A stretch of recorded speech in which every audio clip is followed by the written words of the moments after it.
Do you have a secret fear that you're going to look back on your life from your deathbed and realize that you regret how you spent your time?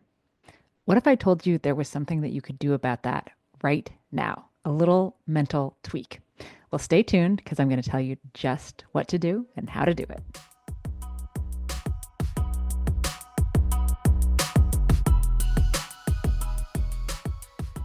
Welcome to the Do More, Stress Less podcast.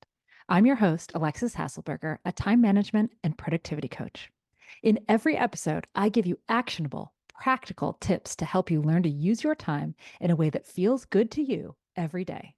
No more hustling, scrambling, or struggling to keep your head above water. So let's dive in, and soon enough, you'll be doing more and stressing less.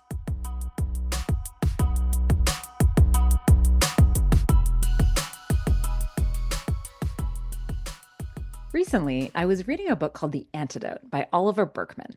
And in this book, I read about the concept of mortality awareness. And this is really about how you spend your time, or at least that's how he was talking about it. And I really, really resonated with this concept because it ties in so nicely with a concept of prioritizing your future self, which is something that I talk about ad nauseum all the time.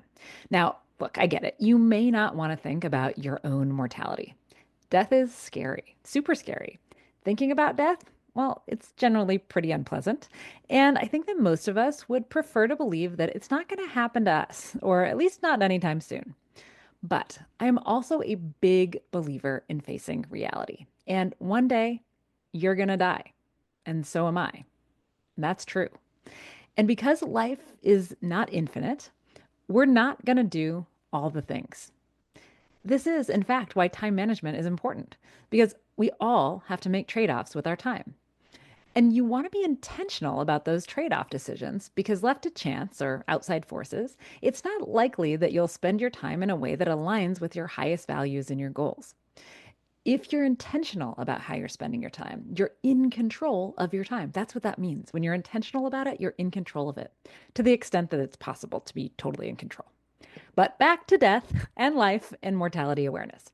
So, the central goal of mortality awareness is to remind yourself that your time is limited. That doesn't sound like fun, does it? But here's why you should do it. Because if you're aware viscerally that your time is limited, you're more likely to make better choices about how you use your time today. Each moment matters more knowing that moments are not unlimited. So, as Oliver Burkeman suggests in his book, we can bring our awareness to our own mortality by simply asking ourselves some grounding questions. Here's how.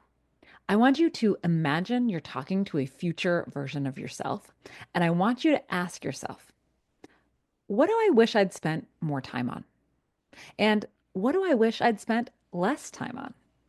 And if your current actions, your current time allocation has you doing a lot of the stuff your future self would wish you'd spent less time on, and not very much of the stuff your future self would want you to have spent more time on, well, it might be time right now to make a few adjustments because no additional time is guaranteed.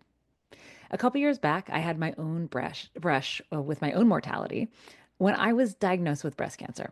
And I have to admit that until that point in my life, I was feeling pretty invincible. Sure, I was aging, into middle age here, but I was in good health. And I thought abstractly that death wasn't something that I'd need to consider for many, many more decades. And while I am currently cancer free, I do take a daily medication that reduces the risk of my cancer recurrence. And so I am reminded of my own mortality every single morning when I take these meds. And after this brush with cancer, I made a couple of pretty significant changes to how I spend my time and to the decisions that I make around my time, because I know now, viscerally, truly, that tomorrow is not guaranteed. So, most significantly, here's what I did. One, I took up pottery. This is a hobby that I had wanted to dive deeply into for years, but I hadn't prioritized because I knew it would take a lot of time. And I think, to be honest, I felt a little selfish about taking a lot of time to do something just for me, away from the house, away from my family, away from my business.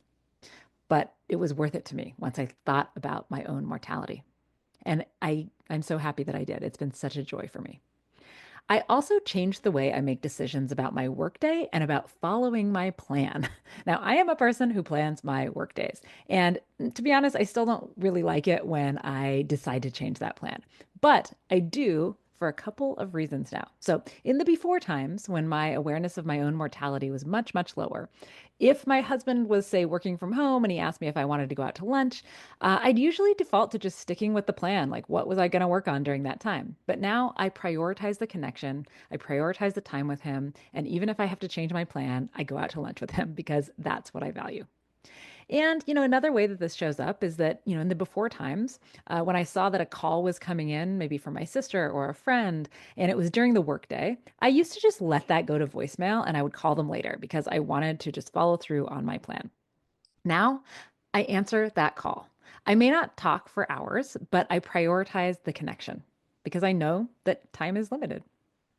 So, in short, this heightened awareness of my own mortality has caused me to make decisions with my time that prioritize being present with the people I love and engaged in activities that bring me pleasure. And if that means that I need to adjust my plan, to reprioritize something I intended to do, or to simply plan a little bit less, then so be it. Because when I die, which hopefully will be a long, long time from now, I want to look back without regret about how I spent my time. So let me ask you, if you imagine yourself in the future, what's one thing that your future self would want you to be spending less time on today? And what's one thing that your future self would want you to spend more time on today? And then let's take it a step farther. What's the smallest next step that you can take to shift your time allocation in those directions?